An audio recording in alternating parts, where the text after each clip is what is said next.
Okay, everybody. You see right there, it says an HD video review of an unknown Autobot Transformer figure.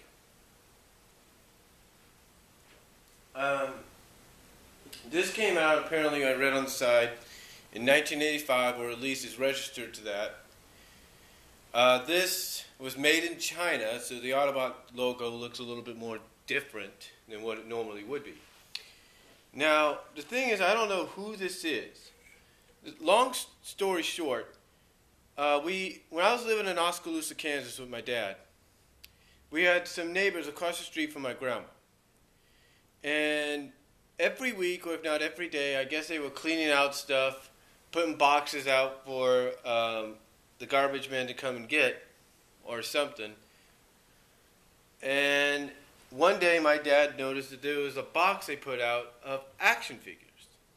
And in these in this box you had wrestling figures like Kevin Nash, rubber when he was Diesel, a kind of rubber movable thing. Sergeant Slaughter figure was in there. I think several G.I. Joe ones. And then of course this guy.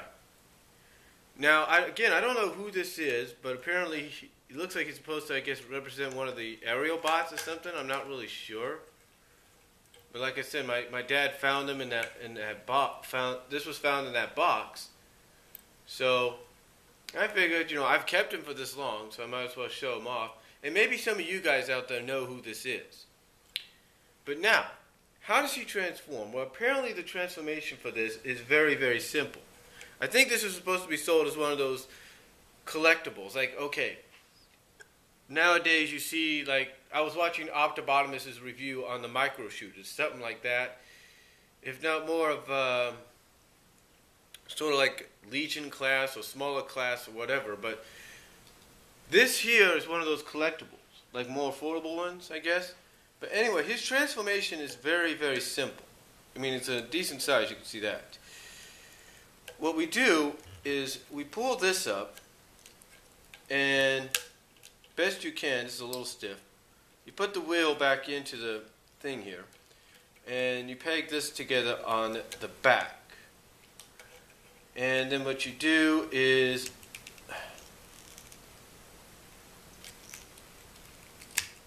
there we go. Like I said, it's a little stiff. Haven't transformed it in I don't know how long. Pull the legs out there. Stands up like that. This here is its head, so it's the head is used to kind of stand it a little bit, so the head goes up. It looks like it does peg into something. I don't know what. And then of course the arms. Obviously it pegs into a combiner set or something. I don't know. And the arms come out like that, and there you go. Again, when you look down here, you take a look at the Autobot symbol. Let me see if I can check that out on my camera, see if you guys can see that. Again, when you take a look, let's kind of zoom it in a little bit more. Maybe that's too blurry for you guys.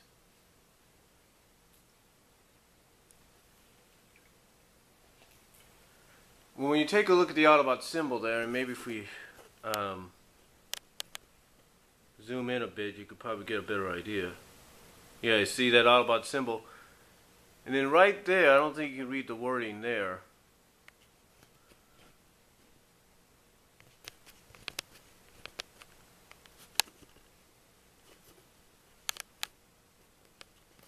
Sorry about that. Now when you look at the guy, I don't know if you'd be able to recognize him or not, but that's basically what was found in that box, which is kind of surprising. But anyway, it's apparent that he does peg in because it's got a little peg here, and I'm guessing it's supposed to represent the aerial bots or something. Because remember, we've had Transformers released not just by Hasbro, but by other knockoff companies representing who they're supposed to represent.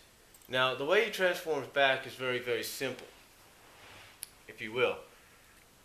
You just, well, first of all, let's take a look at his back, too, so you guys can see that. But again, now, and you can probably tell just by looking at it, there's a little bit of wear and tear with the dirt and stuff. But again, the way we transform him back is very, very simple. Just, peg the arms back in there, shoot the leg back up like that, put the head down, separate these, if you will, bring that back down, bring that down, and there you go. Back into plane mode. And then of course you want to, the only thing about this is you gotta, it's tricky getting the wheel down. There we go. And then of course you got to stand up like that, or if you want to put the head in, if you want to put his head in, there you go. But still, doesn't matter how it goes. I think the head is supposed to help make it stand, but again, it feels like it's supposed to represent, I guess, the aerial bots or something. I'm not really sure. So yeah, but that is basically who this unknown Autobot is. So if anybody knows who this is, I would greatly appreciate it. So that's all I'm going to say though. Comment below. Again, let me know if anybody knows who that is, and I'll talk to y'all later.